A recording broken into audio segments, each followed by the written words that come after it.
Baik. Assalamualaikum warahmatullahi wabarakatuh. Waalaikumsalam warahmatullahi Waalaikumsalam wabarakatuh. warahmatullahi wabarakatuh. Selamat siang, salam sejahtera untuk kita semua. Yang terhormat Bapak Ibu Guru, instruktur dan wali kelas, yang terhormat semua peserta audiens webinar pada siang hari ini yang saya cintai. Alhamdulillah, puji syukur kita panjatkan karena berkat rahmatnya kita masih bisa berkumpul walaupun kita sudah letih, lesu dari pagi hingga siang hari ini, masih bisa bersama-sama menambah ilmu meski harus dilaksanakan secara daring. Semoga kita tetap sehat selalu dan dalam lindungan Allah Subhanahu wa taala. Pertama-tama, saya mohon maaf kepada Bapak Ibu guru, instruktur wali kelas dan peserta audiens yang para audiens untuk mengaktifkan kamera selama webinar berlangsung. Dan tidak lupa menggunakan background yang telah kami siapkan. Saya Ratna Salvia Dinda Yusuf menjadi host di webinar kali ini dan saya didampingi oleh rekan saya Galang sebagai moderator dan juga Odinela sebagai presenter. Berkesempatan untuk menyampaikan materi yaitu All About COVID-19. Sebelum memulai acara webinar hari ini, alangkah baiknya kita membaca basmalah bersama-sama agar acara webinar ini berlangsung dengan lancar, sukses, dan jaya. Kita sama-sama membaca basmalah. Bismillahirrahmanirrahim. Selanjutnya saya persilakan kepada moderator untuk berbicara dan memperkenalkan presenter kita pada hari ini. Waktu dan tempat saya persilakan. Baik, terima kasih. Assalamualaikum warahmatullahi wabarakatuh. Selamat siang semuanya. Perkenalkan, saya Galang Acara di Bidang itu. Saya di sini sebagai moderator yang akan memandu acara webinar kali ini. Pada kesempatan kali ini yang akan mengisi materi atau presenter kita yaitu Odinela Nabiullah. Odinela merupakan salah satu murid SMA Plus 2006 yang saat ini berada di kelas 11 MK 14. Lahir di Jakarta pada 1 Oktober 2005, pernah menjuarai lomba puisi dan juga pernah ikut aktif dalam organisasi OSIS pada waktu itu. Pada acara webinar kali ini kita akan membahas sebenarnya tentang COVID-19, mulai dari apa itu COVID-19, gejala-gejala yang ditimbulkan, varian-variannya, hingga pencegahan dan lain sebagainya. Untuk tahu lebih jelas dan lebih lengkapnya, kita akan langsung beri kesempatan pada presenter kita Odinela untuk menyampaikan materi. Oh ya, sebelumnya saya ingin mengingatkan untuk Bapak Ibu guru, siswa-siswi serta diri kalian untuk tidak lupa mengisi presentasi kali ini yang akan ada di kolom chat ini. Untuk Odinela, tempat dan waktu dipersilakan. Baik, Assalamualaikum warahmatullahi wabarakatuh. Waalaikumsalam warahmatullahi wabarakatuh. Terima kasih kepada Galang, selaku moderator kita pada webinar kali ini, dan terima kasih kepada Bapak, Ibu Guru, instruktur, dan wali kelas, dan juga kepada audiens pada siang hari ini. Sebelumnya, izin saya memperkenalkan diri saya kembali. Nama saya Audinela Irawan, di sini saya sebagai presenter di webinar kali ini, ingin menyampaikan materi mengenai All About COVID-19. Untuk lebih jelasnya, mari kita simak bersama-sama.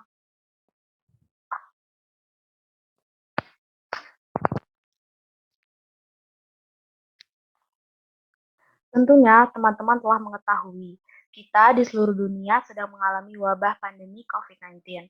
Apa itu COVID-19? COVID-19 Coronavirus Disease 2019 adalah jenis penyakit baru yang disebabkan oleh virus dari golongan coronavirus, yang juga sering disebut COVID-19. Kasus pertama penyakit ini terjadi di kota Wuhan, China pada akhir Desember 2019 dan menyebar ke seluruh dunia pada awal tahun 2020. Virus corona bisa menyebabkan gangguan ringan pada sistem pernafasan, infeksi paru-paru yang berat, hingga kematian. Selanjutnya, update COVID-19 yang saya kutip dari kemenkes.co.id pada tanggal 11 Agustus, kurang lebih ada 4,3 juta terkonfirmasi positif, 300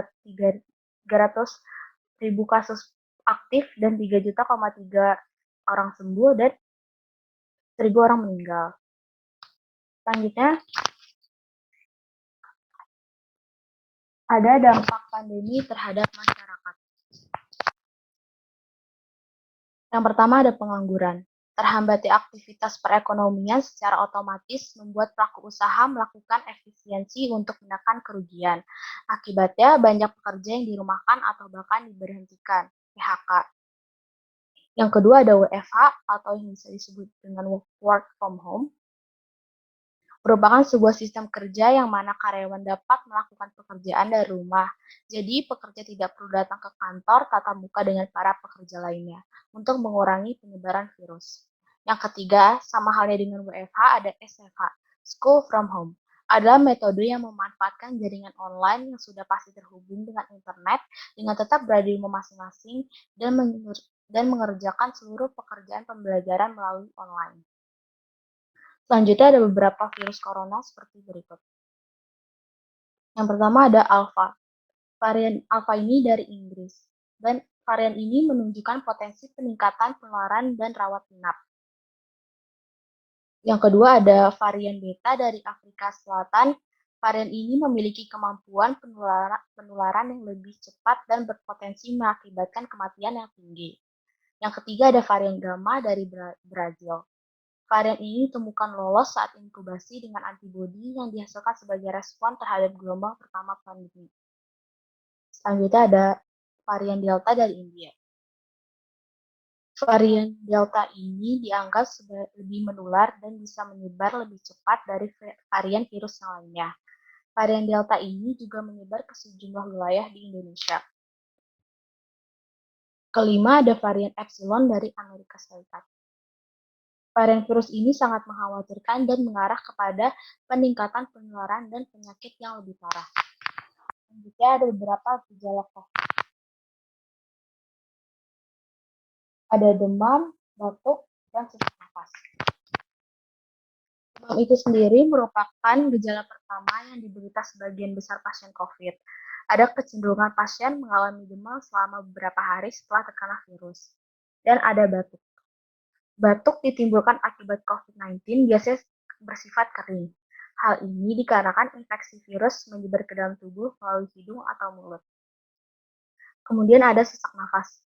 Bagi orang dengan COVID-19, terutama mereka yang termasuk ke dalam kelompok berisiko tinggi, mengalami sesak nafas dan beberapa gejala lainnya. Selanjutnya ada penularan COVID-19. Disebutkan masa inkubasi COVID-19 berlangsung selama 3-14 hari. Penularan virus ke orang lain bisa terjadi selama 42 jam sebelum gejala muncul. Waktu dari terpapar COVID-19 hingga muncul gejala sekitar 5-6 hari dan dapat berkisar antara 1-14 hari. Maka orang yang telah terpapar virus disarankan untuk tetap berada di rumah dan menjauh dari orang lain selama 14 hari untuk mencegah penyebaran virus. Selanjutnya, mencegah penyebaran COVID-19. Untuk mencegah penyebaran COVID-19, yaitu dengan 5M, memakai masker, mencuci tangan, menjaga jarak, menghindari kerumunan, dan mengurangi mobilitas. Menggunakan masker melindungi kita dari menghirup droplet orang lain yang mengandung virus corona. Selanjutnya ada menjaga jarak. Penularan terjadi ketika seseorang memiliki virus corona dan batuk yang menyebabkan mereka mengeluarkan droplet mengandung virus. Jadi untuk mencegah itu kita harus menjaga jarak atau social distancing. Selanjutnya ada mencuci tangan. Penyebaran COVID juga dapat mendarat di permukaan benda termasuk permukaan yang sering disentuh. Jadi apabila kita menyentuh benda, ada baiknya kita mencuci tangan. Atau kalau tidak ada air, kita bisa menggunakan hand sanitizer. Kemudian ada vaksin. Sebuah penelitian menunjukkan bahwa efektivitas vaksin dalam mencegah COVID-19 adalah 60-90%. Selanjutnya, COVID-19 adalah salah satu program pemerintah dalam upaya mencegah penyebaran COVID-19 yaitu dengan vaksin. Diharapkan seseorang yang telah vaksin mempunyai kekebalan terhadap penyakit ini. Selanjutnya, mengapa kita harus vaksin? Vaksin dibuat sebagai cara terbaik mencegah penularan penyakit yang belum ada obatnya, seperti penyakit COVID-19, yang sampai sekarang pun masih begitu tinggi penularannya. Adanya vaksin jelas menjadi harapan paling baik untuk menekan angka penularan virus corona yang semakin tak terkendali. Inilah mengapa vaksin corona corona menjadi vaksin wajib untuk setiap lapisan masyarakat. Perlu diketahui bahwa infeksi yang terjadi karena virus corona yang mengakibatkan penyakit COVID-19 dapat berujung pada komplikasi medis yang sangat serius dan membahayakan nyawa pada sekelompok orang yang berisiko. Jika ada satu orang yang terinfeksi positif COVID, maka orang tersebut dengan sangat mudah menularkan virus ini kepada orang lain. Melalui vaksin, tubuh akan terlindungi dengan cara membentuk respon antibodi tanpa harus sakit terlebih dahulu. Artinya, vaksin COVID-19 mampu melindungi tubuh seseorang dari infeksi virus corona. Tidak hanya itu, jika kita terinfeksi virus penyebab COVID-19, vaksin bisa membantu mencegah tubuh kita dari sakit yang lebih parah atau potensi munculnya komplikasi yang serius. Selanjutnya ada efektivitas vaksin. Vaksin dengan efektivitas tinggi belum tentu bisa dinobatkan sebagai vaksin terbaik. Apakah setelah vaksin kita masih harus menjalankan protokol kesehatan? Meski sudah vaksin, kita tetap harus menjalankan protokol kesehatan. Pasalnya, kekebalan yang didapat dari vaksin baru optimal setidaknya 1 bulan setelah kita mendapatkan suntikan vaksin dosis kedua. Jadi, kita tetap harus memakai masker, menjaga jarak, mencuci tangan, menjauhi kerumunan, dan membatasi mobilitas. Berikut ada beberapa jenis vaksin. Pertama ada Moderna. Vaksin ini sendiri memiliki efikasi sebesar 94,1% dari usia 18 hingga 65 tahun. Sedangkan 86,4% di usia 65 sampai usia 65 tahun ke atas. Jadi ada AstraZeneca.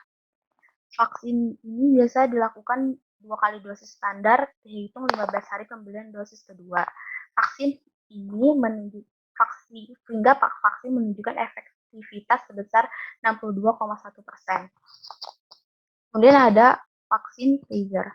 Vaksin ini sendiri memiliki efektivitas pada usia 16 tahun ke atas sebesar 95,5 dan pada remaja 12-15 tahun sebesar 100%. Yang terakhir ada Sinovac. Tingkat kemanjuran vaksin corona ini terhadap virus corona mencapai 65,3%. Jadi, melalui vaksinasi, kita tidak hanya melindungi diri kita sendiri, tetapi juga membantu melindungi orang lain dari paparan virus corona, terlebih kelompok orang yang berisiko tinggi terkena komplikasi. Sekian pemaparan materi dari saya selaku presenter. Mohon maaf jika ada salah kata, kekurangan dalam berbicara, mohon dimaafkan. Akhir kata, terima kasih dan wassalamualaikum warahmatullahi wabarakatuh. Selanjutnya, saya persilakan kepada host untuk berbicara. Waktu dan tempat dipersilakan. Waalaikumsalam warahmatullahi wabarakatuh. Wah, sangat bagus sekali ya pemaparan hari ini. Ya, selanjutnya kita memasuki acara inti, diskusi dan tanya jawab, yang akan dipandu oleh moderator kita, yaitu Galang. Kepada Galang, dipersilahkan. Terima kasih untuk Ordinera telah mengajarkan materi dengan baik dan tentunya sangat bermanfaat. Memang di masa seperti ini kita harus jadi lebih waspada, melindungi diri dan melindungi orang lain. Dan untuk mencapai hal tersebut, kita bisa dengan menerapkan selalu protokol kesehatan dimanapun dan kapanpun. Dan juga dengan mendukung program pemerintah melalui vaksinasi nasional agar kita bisa membentuk herd immunity dan terbebas dari pandemi. Oh ya, sebelumnya saya mengingatkan kembali untuk Bapak Ibu Guru, instruktur, siswa-siswi serta hadirin sekalian untuk tidak lupa mengisi presensi melalui link yang ada di kolom. Baik, selanjutnya kita membuka sesi tanya jawab. Bagi teman-teman atau rekan-rekan yang hadir dan menjadi audiens di sini, mungkin ada yang ingin tanyakan atau disampaikan, bisa langsung bertanya. Kami dari kesempatan untuk 3-5 orang. Dan untuk yang bertanya bisa langsung bertanya atau melakukan question. Juga bisa langsung strategi bisa melalui kolom. Yang ingin bertanya dipersilakan. Oke, Santika dipersilakan.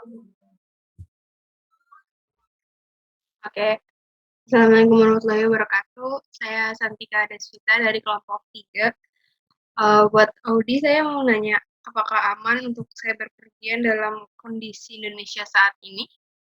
Terima kasih. Terima kasih untuk Santika yang sudah mau bertanya. Untuk Audi Nyala selaku presenter, mungkin saya Silakan. Baik, terima kasih atas pertanyaannya. Jadi, untuk berpergian diharapkan untuk mematuhi protokol kesehatan, ya tidak ada urgen, lebih baik tetap di rumah.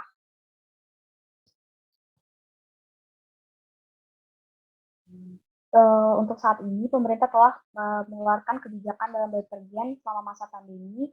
Dalam bepergian masa pandemi ini, berharap masyarakat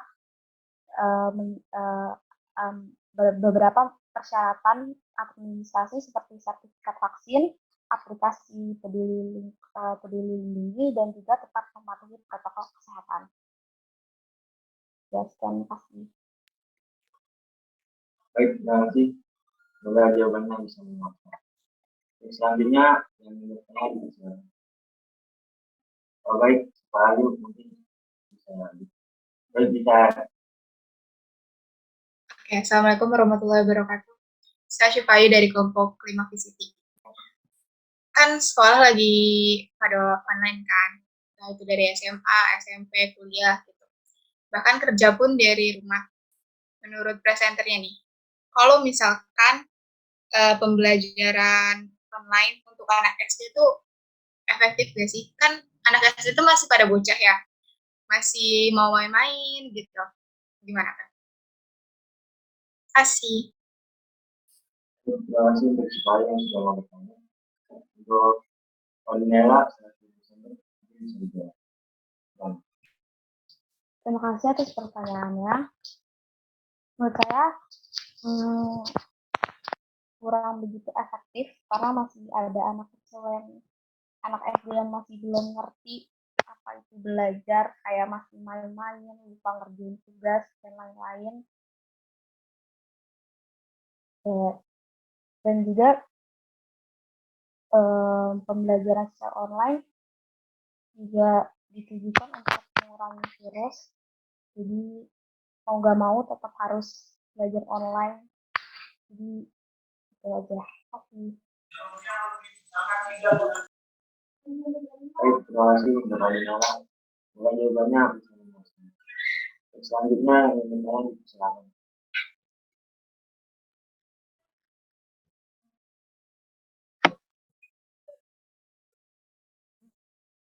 Silakan yang bertanya.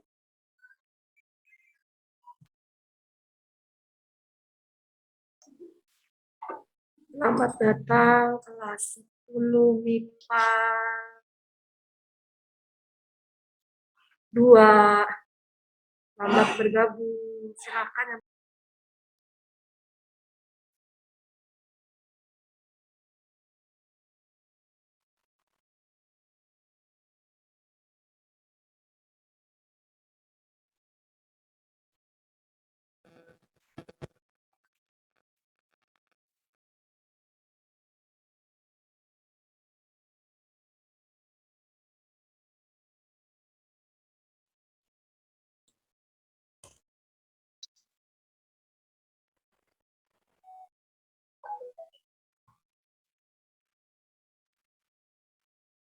Atau aku ya aku sedikit menambahkan yang tadi.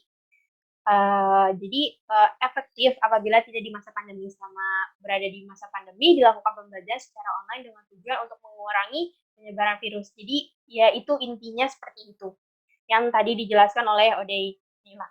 Terima kasih kepada Iksan. Baik, tulisan yang mengenai Muhammad Iksan dari kelompok 2. Izin bertanya, bagaimana vaksin bisa bekerja dalam tubuh untuk menjaga tubuh kita? Terima kasih. Terima kasih untuk Muhammad Iksan yang sudah mau bertanya. Untuk Ornella, selaku Desember, mungkin bisa dijawab. Terima kasih atas pertanyaannya. Vaksin adalah produk biologi yang diberikan kepada seorang untuk melindungi dari penyakit yang dapat kelemahan atau bahkan mengancam jiwa. Vaksin termasuk ke dalam tubuh nantinya yang akan merangsang pembentukan kekebalan terhadap penyakit tertentu pada tubuh seorang. Kemudian tubuh akan meningkatkan imun atau bakteri pembawa penyakit mengenali, kemudian tahu cara melawannya. Jadi sekian.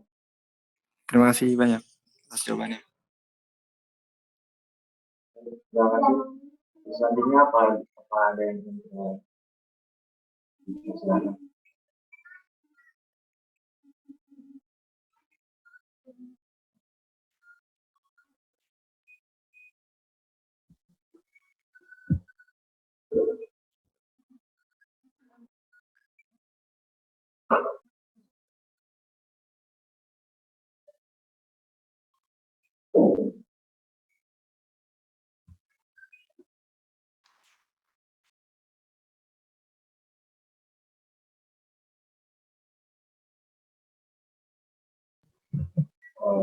Baik, sepertinya tidak ada yang bertanya lagi.